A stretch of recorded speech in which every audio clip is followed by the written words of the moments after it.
Pentecost program thir tu te chibai ule Dungtlang Pentecost Naupang Pual program kan man tura chuan Dungtlang Sunday School Naupang tenen hun kan ron hmang dona kei hi zo sang moi doctrine department zirtir tu Dungtlang ko sanami kania kan program te thir tu ten abula tanga top thenga min lo en sakturin ama sa in kanon so ma cheu ole tuna chuan tanna hun min nei sakturin lalram din moi senior department ami lalpa I chuan mengin lo so mang Pathian thu thiang hlim bilo chiarang Timothy thon khat bungli chang som pani thu ino panna tu ma ingai nep su se thu soi ko nga te che ko nga te mangai na ko nga te ring na ko nga te thiang hlim na ko nga te ring tu te ti mu tu ni zo kang che ti thleng hi ni se thu thiang hlim kan share tel pan kan zawai tan man min som sakro se Pathian mai lo ko nang lalpa min mangai tu event na lei kai shoi na te kan changa chmalama te po inkhom na hun chatak mai min pek to hnu in fo in chnu wa mi heti zong mei helai muna Pentecost Naupang Pual hun te mang le thei tura min shoi khoma wangin in he na lom thu kan on soye chuan olal pa he hun kan man chung zong hian chunglam le pon lama boina le harsat na thleng theila ka min vengla kan hun man tur te po abul min chan sak to angin atop min shoi thleng le bokang che chuan olal pa kan hun man tur zong song ikut ro puya karon hlana kan thil ti engkim hi ro puina tan lo ni sela mitin nei hi tharau thiang hlimamin ompui le tur che in chandam tu du tak isu kan dila che amen ole tranna hun min man saktu lalram din moi senior department lalpa I suna kal le zel tura tam takin mal som ro se ole tuna chuan kaushan thuvon soirual na no pangten Sunday School Naupang ten lo na yang ole tuna chuan kaushan thuvon soirual na Sunday School Naupang ten lo na yang e kaushan thurin le ngana bulpui berchu e kaushan thurin le ngana bulpui berchu tatya pakhat chawma amin sulal pai swani kile Bible chandam na fakki mati simnate swagai damna nalal pai swami Pathianni mai baptistele taravin na trong tirang zela trong shalava trong tena telin taravya ni baptisma hiali rin namun kada kanwa sama su taravai pun kada kan somfobin impung kada na tente yala ngai dani kan lo nai yala sham turik kan guna kesukan silhau turani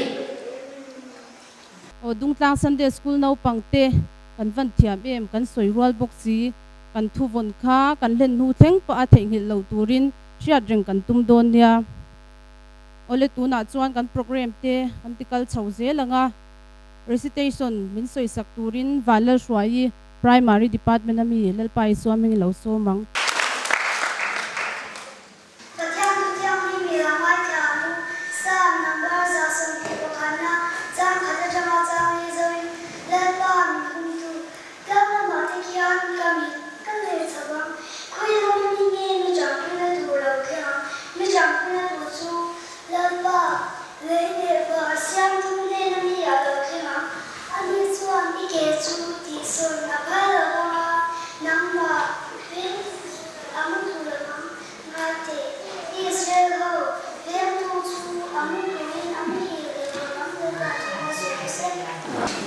Vanlalchama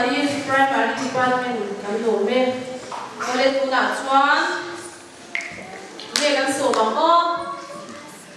beginners te ka kan mun so lo tuna chuan a thiam vel tur beginners department te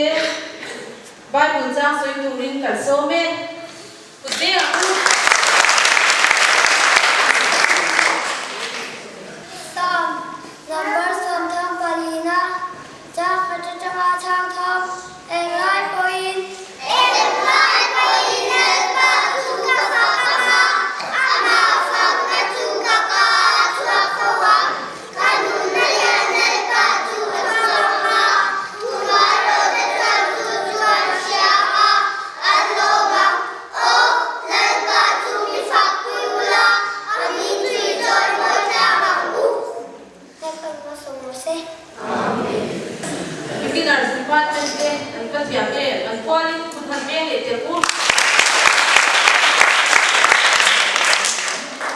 ani le zai lam kan ngai thata ko em sa ho tu ge zai ma sa da ko ole tu na chuan mercy lan lun sangi doctrine department ami zai turin kan so me beng yang o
department ami avan zai thiam te re em zai thiam kan ti em zai ko boi khat na ngai tha na ni ya thiam he mai chuan primary hote beginner so ti ka zai bin cha kem cái này là dài về đôi nha ô lâu mình cắt là rồi ngay có bắt được ô có lên tu nát chuan et som song này turin junior department te an som le nga le kut begi ni lo lo mang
Beginners department recitation soi turin kan some kut ben ni lo lo mang Kosan thurin ilonga thang u he kosan thurin le engka labul pui bersu pathiam pakhat chau oma aming chu lalpa iswa ani ti le Bible in chandom na fang kimati sim na te suangai dam na na lalpa iswa minga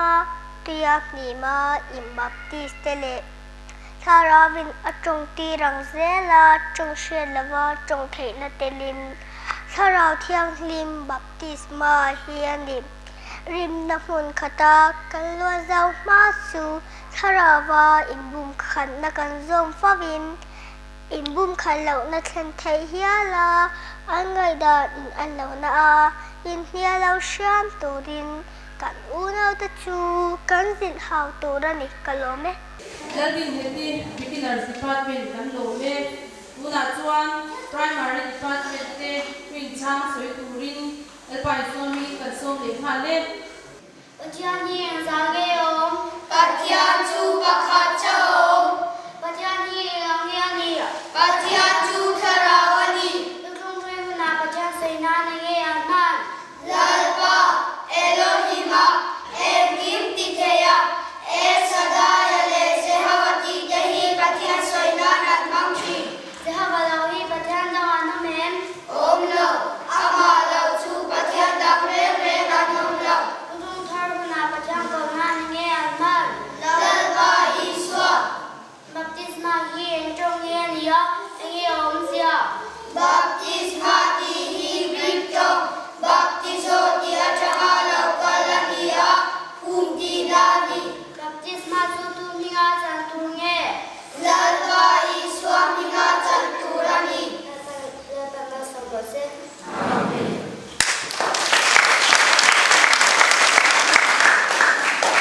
primary department te kan thia e lalpa tam takin mal so mo se una chuan kan program te kan lo chom se laga so sermon min te sa turin thang lian moya intermediate department mi so le ha le ama samin thua khom tu lalpa isu chu fakin nomro se pathian tu thiang lim chiarin lo ngai thlang marka bung som paruk chang som panga tin an ne na khovel zong zonga kalula thil siam zong zong ne na chuan chanchin tha hi ril ro lalpang kan bible chang cherte kan za ta mal mi som sak ro se he thu hi lal isua athia phumin na oma athole nuwa zirtir te ne na thuwa soyania lal isua hian khovel zong zonga kala chanchin tha ril turin min duwa engtin nge ke ni naupang hian chanchin tha chu kan thil ve ta kang le lelte le khabu pani na bunga thu kan en chuan phar namana ti dam thu kan muwa namana kha surya lal sipai ho tu ania ma se phar na veitlat meya ma se Israel ta salmei chenne na avakal ta a phar na te chu alo dam thu kan mu ani hetiang hian ke ni no pang te po hian kan nu le pa te ne na shelo te ne na chanchin tha shilila mi son rong bona sum le pai tho turin thanem ngai takin thil ila chanchin tha shila rong bona hian ma kan son nge yarin om tin heng thil kan lom thin pian cham lom te in khom puina kor thar kan nei ai te hian missionary ne na pezok ta ila wa thadon e nau pangte te chandam shil tu an ni thei van in ki ko mu lelpana thu kan soi te kan za ta mal min som sak ro se thang lian moya intermediate department kan soi tha in na kan soi nu e lalpa tam takin kal le zel na thura kan so mo se ole tuna chuan zaga cha em ole beginners department le primary te zai turin tu lai lo so mang Silvate Isaisa Ngain Isha Boy Pasha Samswani Itain Ire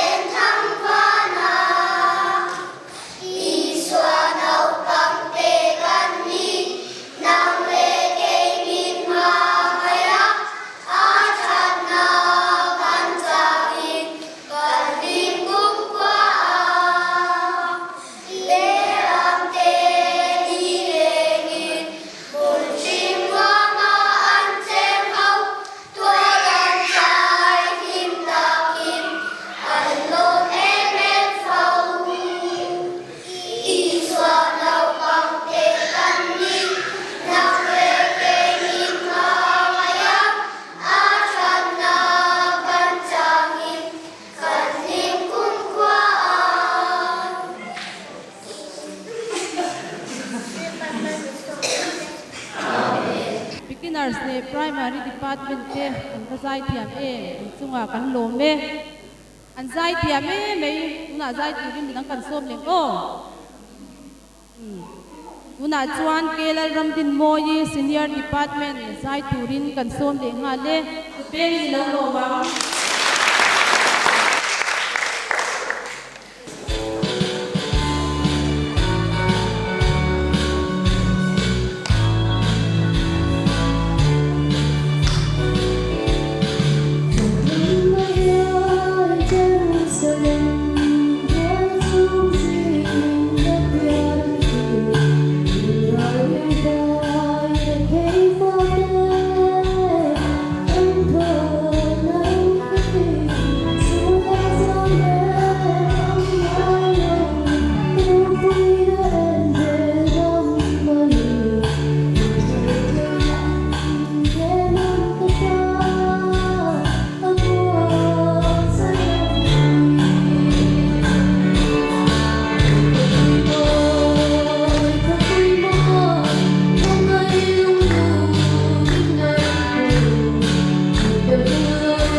kelal ramdin moi senior department kan lo me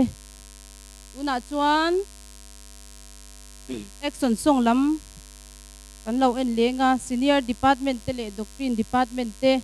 una kan som le nga le Hãy subscribe cho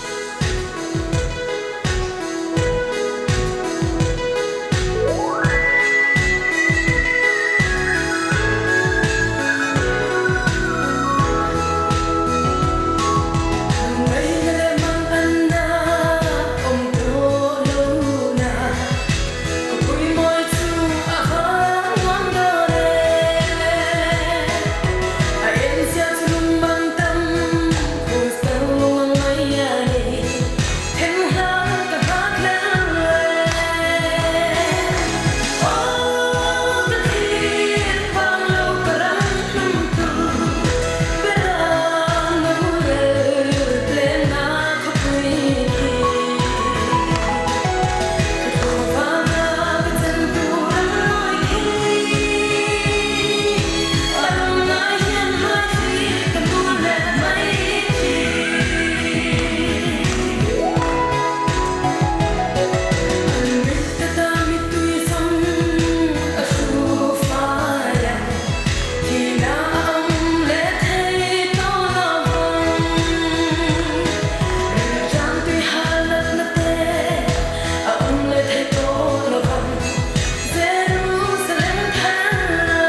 Senior Department te le Doctrine Department te an van lam thiam em min ti har song the lom beginners te kha in lo har ve em mutu kan lo mo ole tuna chuan quiz kan in zo tanga department tin te kan in zo don ani kan zirlai atang khan kan ron siama zirtir tu ten an zirtir na kan ngai tha thange thalo kha ron lang don ani o kan chang thei ve kang em chuan kan chan reng in ding chungin kan chang tur ani o chuan a thiam kha a chang tha ka suit kan pezel don o ole tuna chuan beginners department atangin bul kan tanang o beginners te khan ban phar teule in zo na ma saberatan leile van hi tu siam nge an van thiam ve avarwal ve tu ber nge suit kan pe kang o pakhat kan in zo leng o photin o tu mangin nge Pathianni in Israel sa tikha ai kuptar ma tangina suai chua sipa masaber ole kanin zot leng beginners book isuan ken be na thing cross ko kal min kha nge kha an van thiam he suiti kan pe vek mei do na mi len thiam mei ani le pakhat kanin zot le putang Shisel na le damrei na thuru kha nge kha in za bai lo gol vek ru in thiam mei suit ka sem te thang chau ya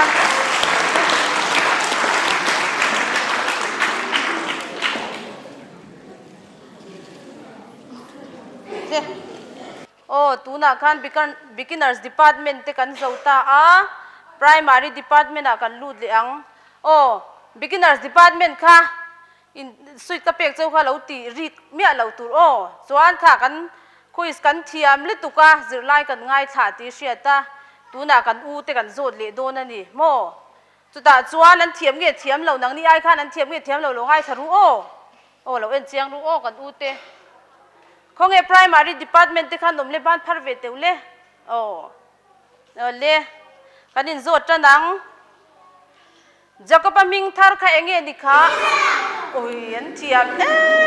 invite an sui din dai don cheu si lo thupot mei lu le phone ni te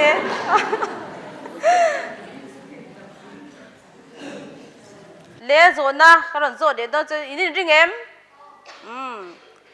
enge fin na bul kha in soi rual le vek sui din la lo thei lo in thiam le mei zirtir tu te zirtir na ngai tha ti hriat khop mai in zo na pathum na tan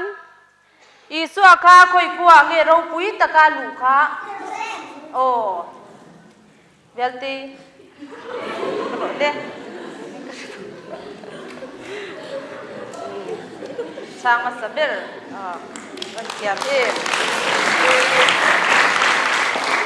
le pakhat chia kan zo to ang rang te wa cha tu ro le ngai cha em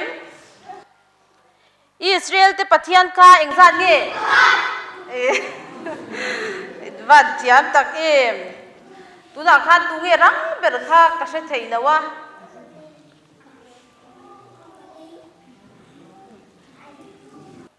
khang zong kha primary te zo na ani an thiam le mei zirtir tu te zirtir na an ngai tha le ti kha sha ta ni tuna chuan junior department te kan zot ve leng primary department te po kha kan chan tur to lo wang khan lo beng chen mi a lo tur ani beginners department te po kha kan thu tha em thu thap tur kan u te kan zo na te junior department te in zo na pakhat na tan pathian rama lu turin enge ti ngai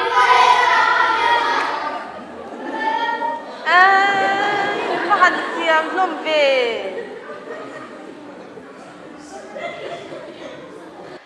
อาช่างมาสเบียร์พวกเรามุดเที่ยวเลยเนี่ยมินเทียมเลยตุกาอันนี้เลยโซนกันนี่โซดเลี้ยงโอ้ก็เราเอ็นเจียงตรงเจ้ากันจงใจตัวปะเอ็งเทียติตุงเงี้ยอาบอกว่าอ๋ออินฟันเทียมเอ๊ะแม่เวเทียก็จะสุดโซดไทยคนน้ำโดนเลยเนี่ยอินเทียมเล่ไม่อ่ะสิตีตูเตสิตีนะอินง่ายสัตว์เล่ไม่เล่โซนกันนี่โซดเลี้ยงโอ้เอ็งวางอินเงี้ยบัพติศมากันจันโอ้อาโมยะช่างมาสเบียร์กับเราหูด่านคันโอ้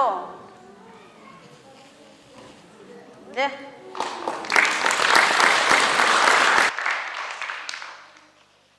วันเทียมตะเกียโอ้โซนประคัดเสียอินในตัวขันโซเลี้ยงเจ้าโอ้ง่ายช้าๆเอ็มอินริงโมรวมรำลัลเบอร์ขัดตุงเงดิค่ะโอ้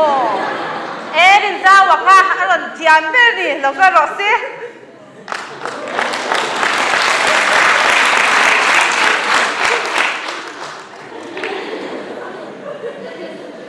beginners เด็กค่ะอันที่อามินตีเอ็ม junior เด็กค่ะ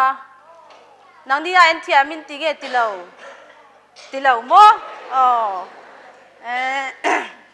อันนี้เลย intermediate นังนี่อันที่เงติมเลากันเราง่ายทะเลงโอ้เลยเขาเง intermediate department เต็นนมเลยบ้านพรังอูอันเลยอินโซน่าประคัดนาตานบัพติศมาจันน้ำมิงมันตูร์ใครเงี้ยนี่ค่ะฟันเทียมเวเราก็โหลดเล่สุยที่โหลดเทน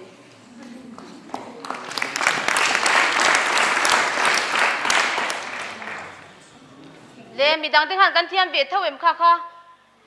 โอ้ทางรังกันดีค่ะดิ้งจุงกันดีค่ะโอ้เล่นโซน่าอินจันเล่โหสนาดีใครเงี้ยอมเจียโอ้ใจสว่างกระโดดเล่นเทียมเล่ไม่มีดังที่พวกขันชันเป็นเทคนิคโอ้จังรู้เล่อินริงเอ็มPentecost ตีข้าเองตรงเงี้ยดีเองเงี้ยเสียโอ้เทียมเล่ตัดมีดังค่ะจังรู้ทางอันสุดแต่จังเราไม่เคยโดนเลยเล่โซนประคัดเจนในตัวทาง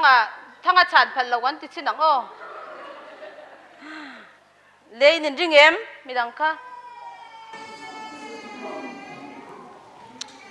จูชัดเราหน้าใบบุลบุงเล่จังกันสวยอิน่าสวยใครกันสวยชัดเลยลูกเตะอดีกันนี่เด้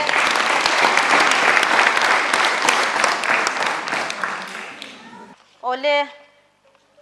ตัวน่าชวน senior department เต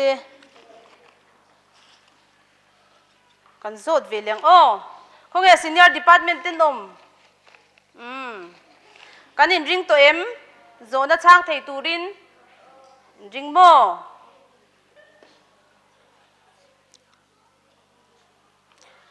อินโซนมาสเบรตันทุเปกซงเราปุยเบรคาหันสวยเตวเล่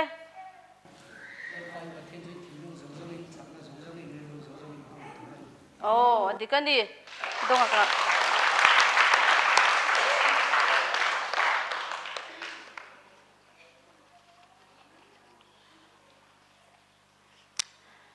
เล่มีดังที่ข้าดินเทียมเวทเทมค่ะชันรันเทตุมตูร์สุดโลดูกัจวนเล่อินโซน่าอินจันเล่มิเจ้าจงอาสักระเมนเสียข้าอย่างเงี้ยนี่อันนี้กันนี่ก็เล่สุด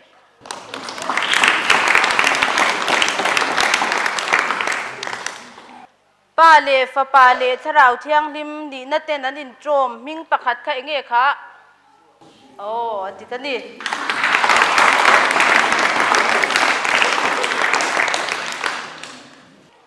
โซนประคัดเจนในตัว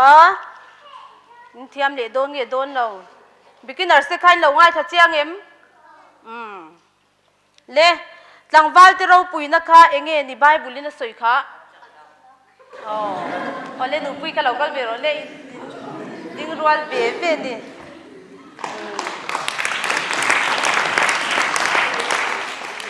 senior department te kan lo me zo na te thiam ta ka min chan sak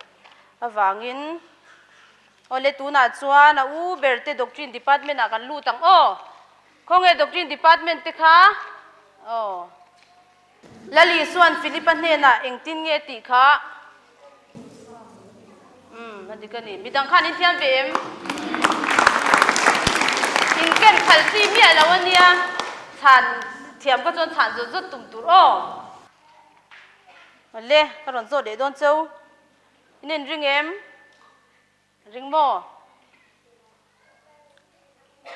nupui pasal in nei donin enge ni ngai poi mo masak tur ya zara pat siap le inin ring le em kau sandanga nupui pasal nei apoi na kha enge ni kha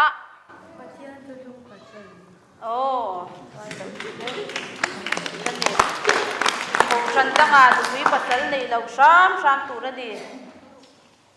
le doctrine department ten zo nan hung ber inin ring mo iswa sirtir ten khoi khwami nge sabeng tuan kai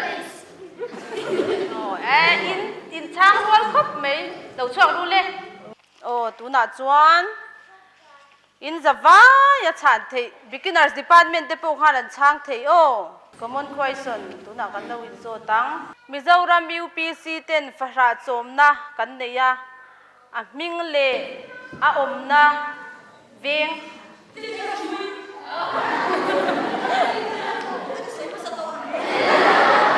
em bố chang đây rồi xây thale te le adikani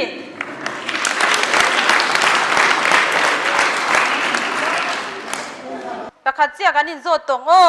general Sunday school secretary ming tu e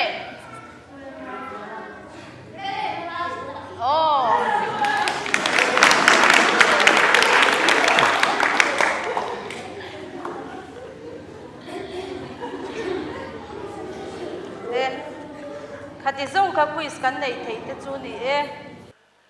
kan quiz te kha kan van thiam tlang zirtir tu te zirtir lain thu kan in kan ngai sa thin ti ria turu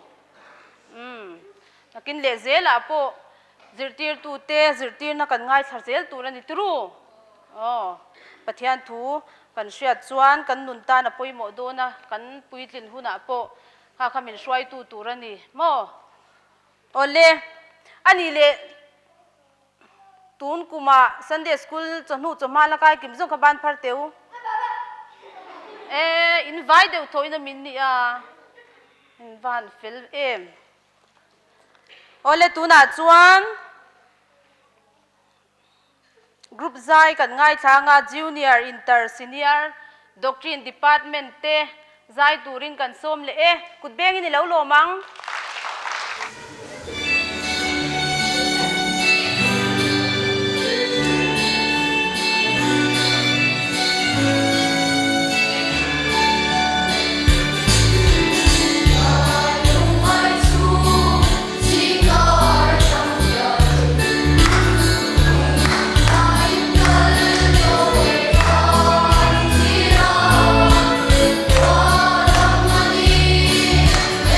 Let's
khati song kha Dungtlang Naupang Sunday School tenen Pentecost Naupang Pual program kan man ho thei te chu ni a